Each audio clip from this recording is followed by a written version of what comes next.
So we're back. Welcome to work lesson number 6. So today the lesson is I am upset because I see something that is not there. So again, we'll go to our image. And what we're going to be saying here is I see something that isn't there. Of course, we're talking about this image that we already been kind of harping on here about it on the cave wall was our analogy we gave before. And the light is sort of the truth of the situation, but what we're seeing is just the shadows cast by the film. In the book, they call it the veil. So these people think, and we already related this before, to somebody feeling depressed and not really being able to articulate why, being angry and not really being able to articulate why. The reason why, maybe when you're just sitting around and you can't stop your mind, is to be covering up this fact that you see something that is not there. You don't want to be too introspective. You don't want to look inside too much because you know that's the truth. So there's an element of you that understands all this. And then there's other elements of you that you kind of have to keep preoccupied so that you don't think about these questions. So why would you be so upset when you have no reason to be upset? It's a good question. And people have often pondered this. I've read quite a bit of extracts through poetry and everything else of this sort of unshakable sort of permeating feeling through somebody's soul that they feel like they just kind of drag down and they can't lift themselves too high out of this sort of state that seems to be normal for people of just being sad and depressed and everything else. And the only time you can really escape it is through kind of corporeal experiences where you're you're feeling some sort of like testosterone or estrogen or something that really takes you out of that moment. So like the positive chemicals we talked about, maybe dopamine or whatever else. A way to explain this, I guess, to make it make more sense, is that we all kind of know that an iceberg is made of sea ice. And we've already made this analogy with this being like the ego and this being the superego. Here, let's do this again, just in case it's not quite clear. So this is the ego. This is the subconscious, the personal subconscious. This is the personal one. So this is like one individual. So when we talked about Indian, or from, we should say Hindu, I suppose. We talk about their cosmology. We talk about this being like the Atman, like the individual amongst this being more like, what's it called? The Brahman. Just about gave up on myself there. This would be more like the Brahman, where it's the undifferentiated, the kind of all the same sort of thing.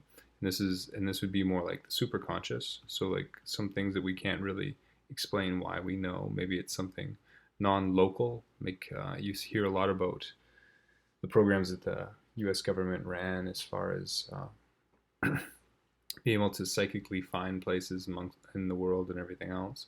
So that would be an explanation for this itself. And then the personal subconscious would be like the Atman. So the experience that this little thing they can see over top, but is completely dependent on the rest of it, it is not the reality of the situation. This is more important than this. This is more important than this. And this is the least important in the whole situation. And what its perspective is, maybe has less value in this situation because it's not trying to be in this oneness that we're saying. If you follow the analogy with the light, it's not going to really ever do that. Interesting way, I've heard people talk about this with young children too. And young children don't recognize themselves as strictly individuals until a certain age. So if you take like say a 16-month-old kid, and you show him in the mirror, him putting a hat on his head, you'll show him in there, and then he might try to take it off your head, even though I mean, he has the consciousness of knowing that the mirror is an image of him, kind of, but he'll also try to take the hat off your head. And I remember I actually tried this one time, and we had a little fella, and we put a little bit of makeup on his cheek, and then we put him in the mirror, or well, we did it kind of at the same time, and then he tried to wipe it off our cheeks when he saw it in the mirror on that situation, or of his own cheek, even though he knows himself in the mirror. But some people have sort of postulated that this is kind of this willing or unwillingness to sort of detach from a collective idea, and this would make a lot of sense if we're going to use it in this connotation. So the way they set it up in the book is we start with the idea of today, and this is going to be something we do 3 to 4 times a day, as evenly spread out as possible. I am not upset because I see something. I'm sorry, I am upset because I see something that is not there. After we make this statement, you kind of let that settle in, you think about it, and you have about a minute of reflection. You kind of, again, like last time, identify sort of a feeling. So we have here anger, fear, worry, depression, and then perceived source of why that's causing. So you maybe think you're angry because somebody ran into the side of your car, but that's not really why you have so much fear towards the situation or anger towards the situation. And it's kind of important to at least invite the idea that that's possible. I know we think we have all these things justified.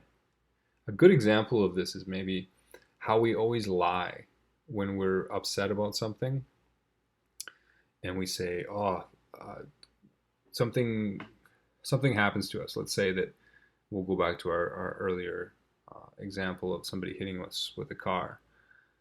So we freak out and we have a huge explosion of anger, and we explain it to somebody later in the day. So maybe we did something we weren't so proud of. Maybe we threw something at the person that hit us or something like that. So when we justify this to somebody else, they're kind of removed from the situation and the hot tempers and everything else, and we explain it to them and we lie. Maybe it's just an exaggeration, maybe it's not a complete lie, but we kind of take it a lot worse. And I notice this with everybody. Whenever they tell a story about how they were wronged and how they reacted, they always make it worse. And I feel like we're kind of making it worse to justify the way we acted, because we're overreacting and we kind of know we're overreacting. So this would be a good way to really conceptualize this. So again, we should be used to this by now. So I am angry at this woman or this man because of something that is not there. I'm worried about my job application because I see something that is not there. So it's kind of addressing the possibility, and just the possibility right now. So don't really try to fight this or think about it too intensely, or I mean, you're only going to get conflict in your mind if you do. So just kind of go with it and just invite the idea as sort of a neutral thing, and just accept it and let it kind of just settle on you. And none of this stuff is going to negatively affect you, especially if you don't believe it. It's kind of like hypnotherapy. Hypnotherapy can do a lot of good for you, right? But you only be hypnotized if you want to be hypnotized. And this is, I don't want to really relate this to that, because it's not exactly like that, but you have to do the release into the situation, and you have to trust the person that's doing it. So it's not just anybody can be hypnotized. You have to it's sort of a release into it. And that's kind of what this has to be too. And there's no real harm that comes from hypnotizing somebody, unless they're having a nefarious intent. But I'll tell you that the book doesn't have that intent, and I certainly don't as well. So I don't think you have anything to worry about. If it seems minimal, just like we talked about last day, so there are no small upsets, they're all equally disturbing to my peace of mind. So if it seems like just something small, and if there's an internal conflict, if something seems maybe big, I cannot keep this form of upset and let the others go for the purposes of the exercises, then I will regard them all as the same. And as somebody that's done this before, a lot of these lines are really useful.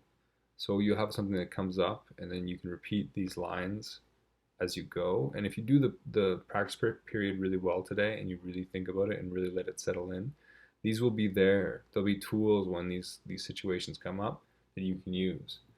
And you're going to be lots of different tools you can use in situations that make you uncomfortable or make you stressed or angry. And this is just one of them. But you only need to remember a few. Everyone, like, all of this course works together in concert, and it's all supports itself. So nothing is inconsistent in it. That's what I'll say was something that impressed me the most about the book is everything is consistent. So any one of these lines can be almost equally as useful. It may seem like the form is different, but they're all equally useful.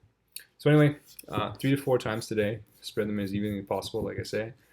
Good luck with that. Hope you have some success, and we'll talk to you next day. Thanks. Bye.